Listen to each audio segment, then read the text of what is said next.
Hey guys, welcome back to the channel. In this video, I'm actually be going over a question that I get asked pretty frequently, and that is, how often should you be applying for credit cards? Now, although this answer can get really complex, I'm gonna try to boil it down as simply as possible for y'all. And since y'all clicked on the right video, obviously, I'm gonna be trying to give y'all a quick one-sentence summary that you can just take away from this right off the bat so you don't even have to think about it. And here it is. My recommendation is to apply for a card whenever it makes sense for you.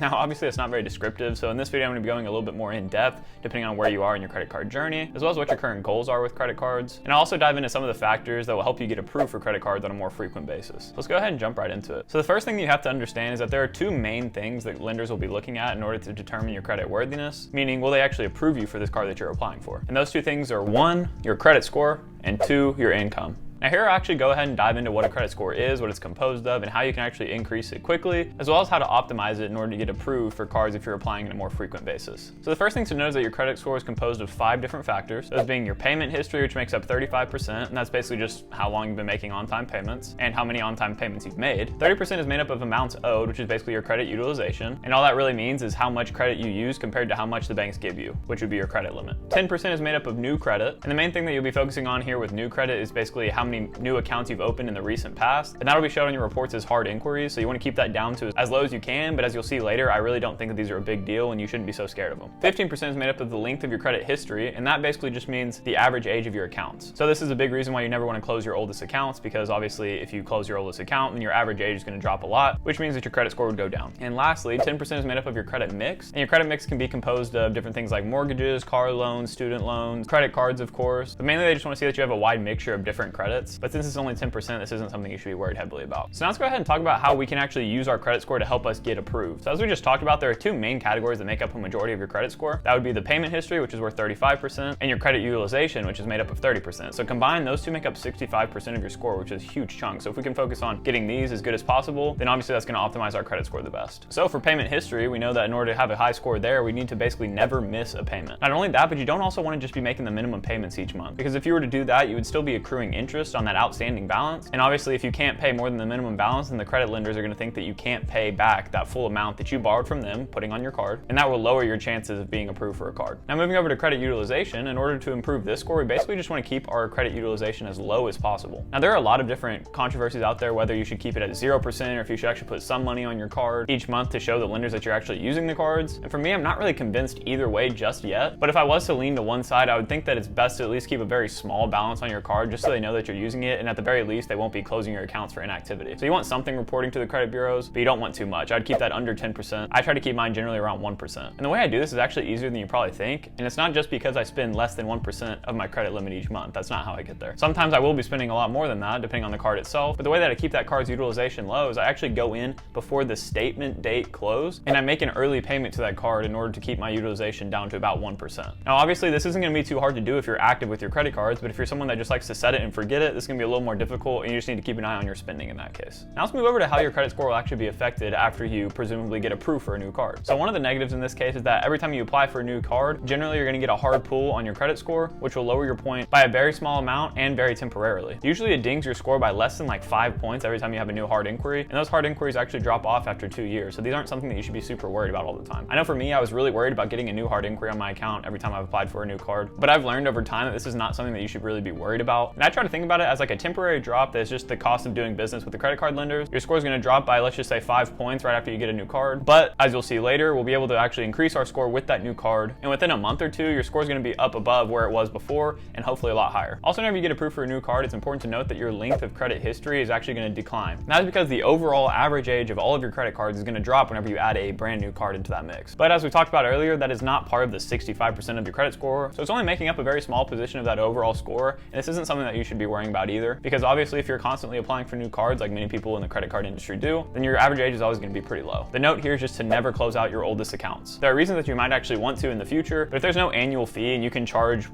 this card every 6 months, then you should be fine to keep those open and just never close them. Now let's go ahead and look at some of the ways that getting a new card is actually going to benefit your score. Now the first and most major thing is that your overall utilization of your credit cards are going to drop, which is a very good thing as we talked about earlier. Your utilization makes up again 30% of your credit score. Whenever you add a new credit card to your account, you're going to have a new credit limit that gets added on top of your old credit limit. And we'll assume you're spending about the exact same as you were before. And with that new credit card, you're gonna have a higher overall credit limit, and you're gonna be spending the same amount, meaning that your utilization is gonna drop, which is a very good thing. Another positive is that you're technically adding a new credit line to the mix, which is gonna help your credit mix, which makes up 10% of your score. And in addition to that, you're also gonna have more opportunities to make more on-time payments with a new credit line, which should help your overall score in the end. The last good benefit to getting a new credit card that doesn't necessarily reflect in your credit score is the fact that you're gonna be getting new welcome bonuses generally whenever you apply for a new card, which is obviously really good because that's just free money for you. So as you can see here, the good list definitely outweighs the bad in this case, and I think it's really important to be constantly getting new cards as long as they fit your needs and as long as they fit your plans in the near future. Now let's move over to the income side, which is the second side of what I said is the two most important things that credit lenders look at whenever they decide to approve you for a card or not. So the income side is pretty quick to understand. Basically, if you have a high income, you're likely going to be approved for a higher credit line than someone with a lower income. And with a higher credit limit, you're going to have a lower utilization, as we just talked about, which is a good thing. But to give you a personal example, I'm still currently in college, so my income is obviously very low. So whenever I consider applying for new cards, I have to be thinking about my near-term future because I'll be graduating in May, and then come July, I'll be actually starting my full-time position, meaning my income is going to be a lot higher than it is now. So for particular cards, I might want to have a higher income so I can have a higher credit limit, and if I just wait that 3 months out, on my credit application, I can put a higher income than I have now, which will hopefully help me get approved for cards with higher limits. So the moral of the story here is, one, of course, try to get your income up, but I think that's kind of what we all do anyway. And second, if you do have low income, I would recommend waiting for these higher tier cards that you might want to get until you have a higher income, as long as that's in the near future and it's something that's feasible for you.